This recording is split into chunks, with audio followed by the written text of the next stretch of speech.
ଦେଇଛନ୍ତି। आज आम फिलिपियो 3 अध्याय अध्ययन करने जा। ये 3 अध्याय प्रसंग मु रखी ख्रीष्ट विश्वासी पुरस्कार।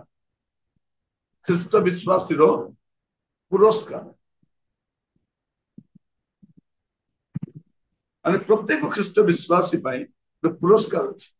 प्रथम आम देख ख्रीष्ट विश्वास उद्देश्य आउ ख्रीष्ट विश्वास आदर्श जीशु ही आम आदर्श आउ ख्रीष्ट विश्वासी पुरस्कार। आज आम देखा ख्रीष्ट विश्वास पुरस्कार अच्छे आउ से पुरस्कार वंचित करने भ्रांत शिक्षा अच्छी।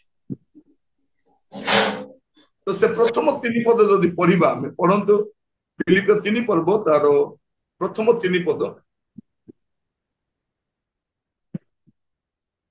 अवशेषरे हे मोहर भाई माने प्रभुंक ठारे आनंद कर। एक प्रकार कथा तुम्भा मानक निकटकू थरकू थर लेखिबा मो प्रति क्लांतिजनक नुहे, बरं सेही सबु तुम्भा मानक निमंते निष्ठाजनक। कुकुर मानक ठारू सावधान, दुष्ट कार्यकारी मानक ठारू सावधान, सुन्नतवादी लोक मानक ठारू सावधान। कारण आम्भे माने प्रकृतरे सुन्नत प्राप्त, आम्भे माने ईश्वर को आत्मार उपासना करू, पुनि बाह्यक विषय उपरे निर्भर न करी ख्रीष्ट जीशुଙ୍କ ठारे दर्प करू। एठी से कहउचंती कोन से भ्रांत शिक्षा ठारू सावधान। फिलिपियो मंडली और विभ्रांतकारी दल द्वारा आक्रमित होते जो माने भ्रांत शिक्षा दियंती से माने किए से माने जिहुदी धर्म रे किछि लोक अछंती जो माने सुन्नत हेबा निहाती दरकार बोली कहउछ। परित्राण पाइबा पई सुन्नत हेबा निहाती दरकार बोली से माने कहउछ। आ पाउलो कहउचंती ए माने किछि नुहे कुकुर गुडा गेटा माने भ्रांत शिक्षा देवा लोक को साधु पाउलो कौन कहउचंती कुकुर। आ कुकुर मान सावधान आ कुकुर माने ईश्वर को राज्य अधिकारी हेबे नाइ। तो आम देखु कुकुर माने प्रकृत सुन्नत कौन से 3 पदरे कहउचंती। प्रकृत सुन्नत होची कारण आमे माने प्रकृत रे सुन्नत प्राप्त आमे माने ईश्वर को आत्मा रे उपासना करू। माने ईश्वर को आत्मा रे जो माने उपासना करंती से माने प्रकृत सुन्नत प्राप्त लोक। से सुन्नत दरकार नहीं जो ईश्वर आत्मा पाई आत्मा द्वारा आराधना उपासना करछंती से माने सुन्नत प्राप्त बोली से एटारे कहउछ। आ भ्रांतिपूर्ण सुन्नत कौन तार द्वितीय भाग लिखा जाउछि पुनी बाहिक विषय पर निर्भर न करी जे माने बाहिक विषय पर निर्भर करंती माने धर्म कर्म क्रिया कर्म पर निर्भर करंती से माने अटन। आ से मानकर केमिति चिन्हिबो 18 पदरु 18 पद 19 पद।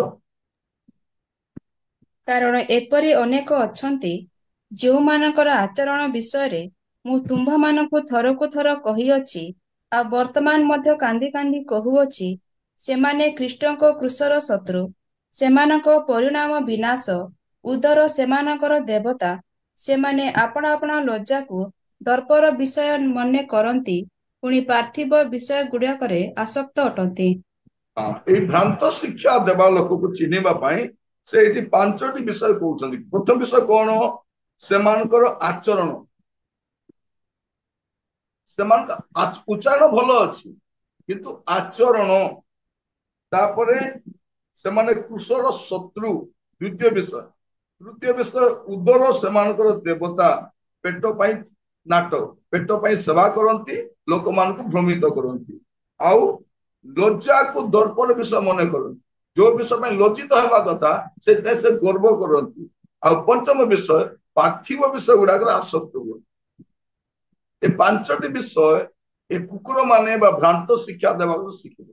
भ्रांत शिक्षकर चिन्ह कौन भ्रांत प्रचारकर चिन्ह कौन पाउलो एठी 5टी विषय कहउचंती समान को आचरण रु जानिबो।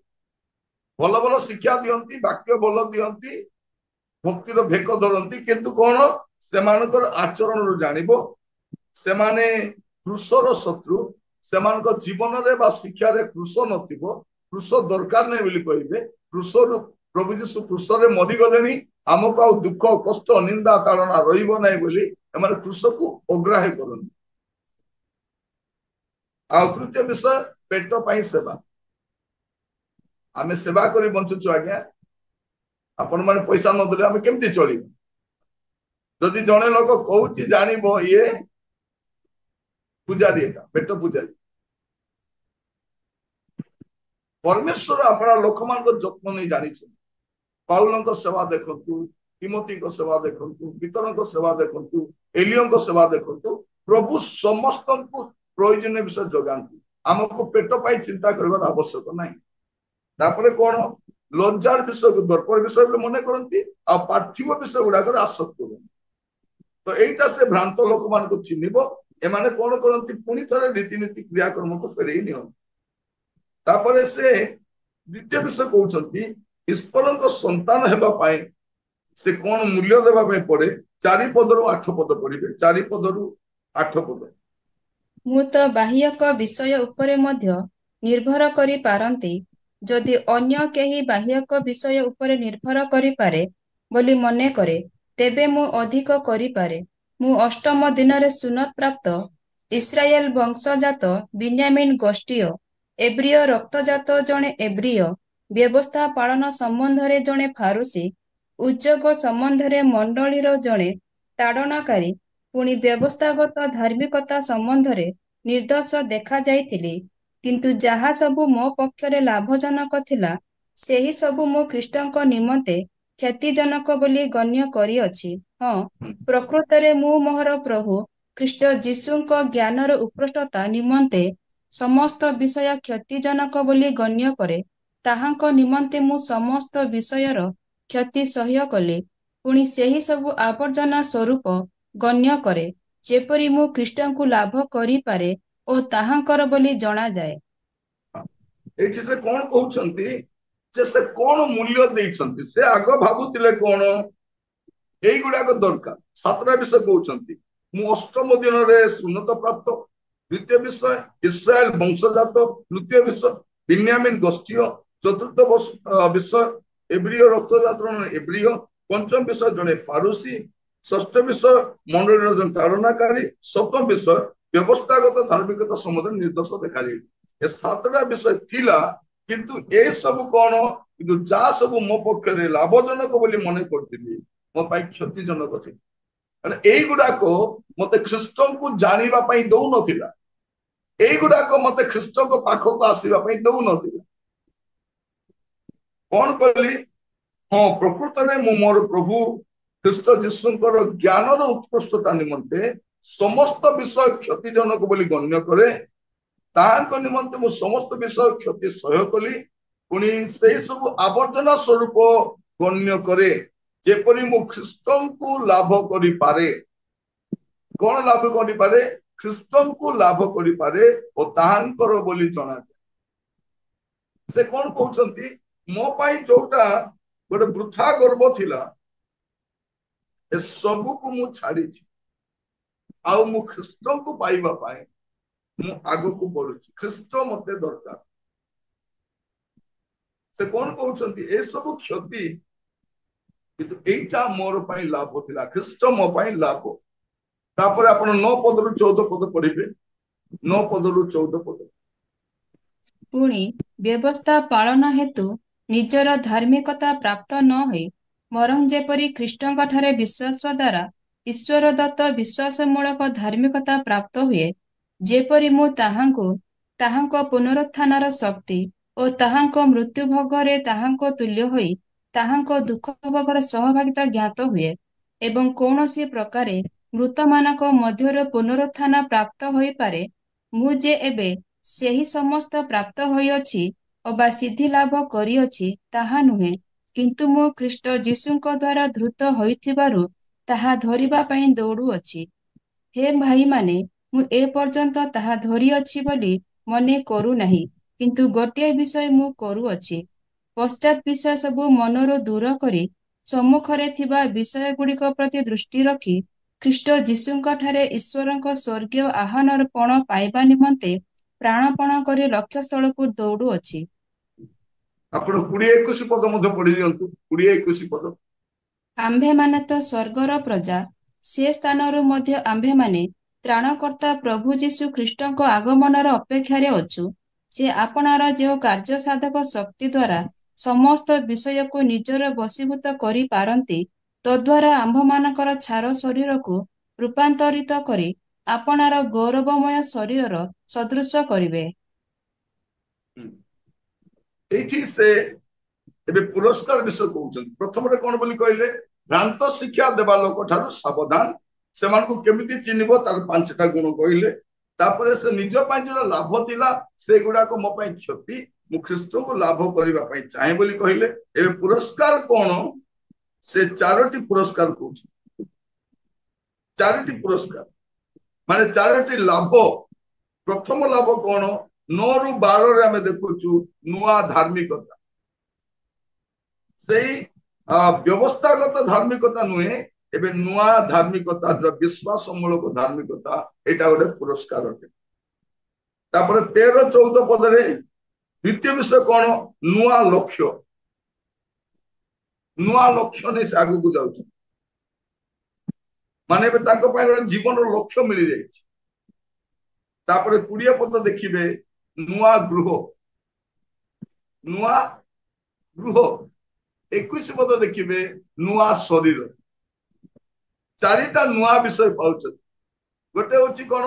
ବ୍ୟବସ୍ଥାଗତ ଧାର୍ମିକତା ନୁହେଁ, ଖ୍ରୀଷ୍ଟ ଦତ୍ତ ଧାର୍ମିକତା। এইটা আমার পুরস্কার। ଆମେ ଅଧାର୍ମିକ, ପାପୀ, ଦୁରାଚାରୀ ଥିଲୁ, କିନ୍ତୁ ଖ୍ରୀଷ୍ଟଙ୍କୁ ପାଇବା ଦ୍ୱାରା ଏବେ ଆମେ କଣ ହେଇଛୁ? ଧାର୍ମିକ ହେଇଛୁ। ଏବେ ଆମର ଲକ୍ଷ୍ୟ କଣ? ଏଇ ଲକ୍ଷ୍ୟ ନୁହେଁ, ଆମର ଲକ୍ଷ୍ୟ ଆଗକୁ କୋଉଟା? ଚିର ମନୋହର ସେଇ ସୁନ୍ଦର ଦେଶ, ଏ ଧରଣୀ ନୁହେଁ ତୁମ ଚିର ଆବାସ। এইটা ଚିର ଆବାସ ନୁହେଁ। ଆମେ ଯେତେ ଚିତ୍କାର କରି କହିବୁ ମୋ ଘର, ମୋ ଘର,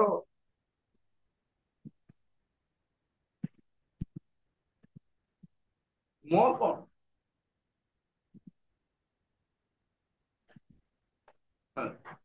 ଗତ ସରକାର ସବୁ କହୁଥିଲେ ମୋ ବୋଲି, ମୋ ବସ୍, ମୋ ଘର, ମୋ ଡାକ୍ତରଖାନା, ମୋ ସ୍କୁଲ, ମୋ କହିଲେ ନାଇଁ, କୋଉଟା ତମର ନାଇଁ, ସବୁ ସରକାରର। ଯେବେ ଚାହିଁବେ ବିକି ଖାଇବେ ବୋଲିଲା ଭଳିଆ ନାଇଁ।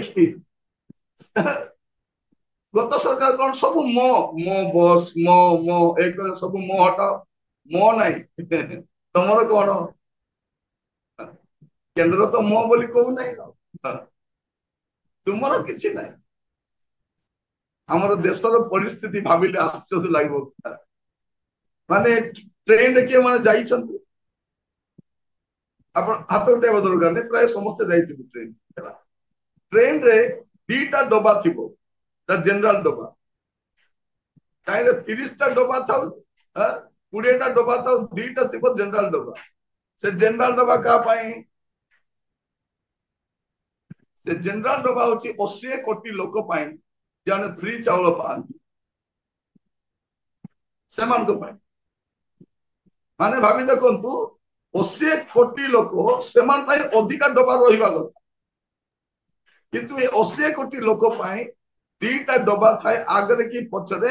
ଲୋକ ଦୌଡ଼ି ବୁଲୁଥିବେ। ଗୋଟେ ଡବାରେ 70 ଲୋକ ରହିବା କଥା, କି 71 କି 72, ତାଠାରୁ କେତେ ଥିବେ? 200 ଲୋକ ଗୋଟେ ଡବାରେ ଥିବେ। ଆଗକୁ ଦେଖନ୍ତୁ ଆଜି କଣ କଣ ହବ।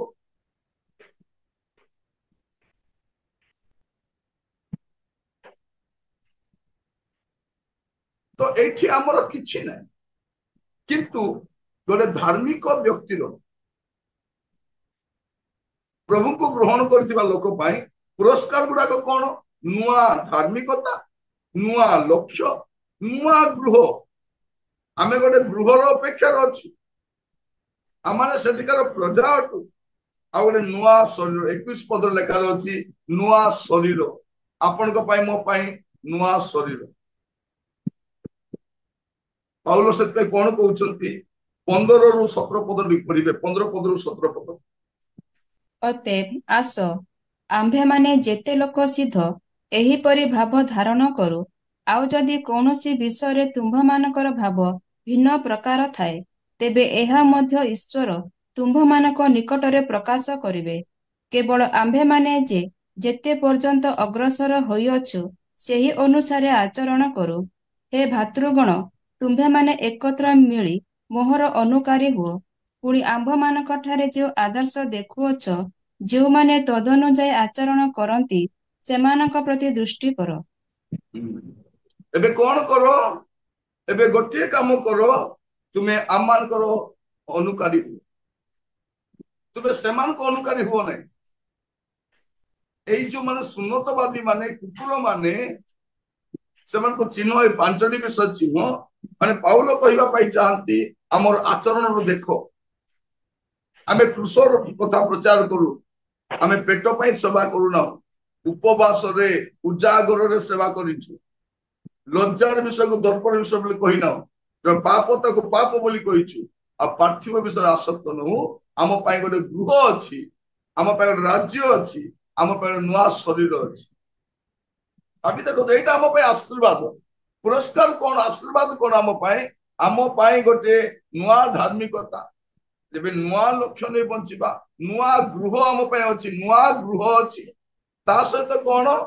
ନୂଆ ଶରୀର। ଏ ଶରୀର ଆପଣ ଦିନେ ଛାଡିବେ, ମୁଁ ବି ଛାଡିବି। ଏ ଶରୀର ଯିବ ଦିନେ। ଗୋଟେ ନୂଆ ଶରୀର ପ୍ରଭୁ ଆପଣଙ୍କୁ ଦେବେ। ଏଟା କ୍ଷୟର ଶରୀର, ଏଟା ଛାର ଶରୀର। ତେଣୁ ଆମେ ପ୍ରାର୍ଥନା କରିବା, ପ୍ରଭୁ ତାର ଅପେକ୍ଷାରେ ବଞ୍ଚିବା। ତ ଏଇଠି ସାଧୁ ପାଉଲ ଏଇଗୁଡାକ କହୁଛନ୍ତି। ଗୋଟେ ହଉଛି ଆମ ପାଇଁ ପୁରସ୍କାର ଅଛି, ଆମ ପାଇଁ ଗୋଟେ ନୂଆ ଗୃହ ଅଛି, ନୂଆ ଶରୀର ଅଛି, ନୂଆ ଧାର୍ମିକତା ଅଛି, ନୂଆ ରାଜ୍ୟ ଅଛି। ଆଉ ସେଇଠି ଯିବା ପାଇଁ ସୁନ୍ନତର ଆବଶ୍ୟକ ନାହିଁ। ଖ୍ରୀଷ୍ଟଙ୍କର ଆତ୍ମା ପାଇଥିଲେ ହେଲା, ଆତ୍ମାର ଉପାସନା ଆରାଧନା କର, ଆଉ ଆଗକୁ ବଢ।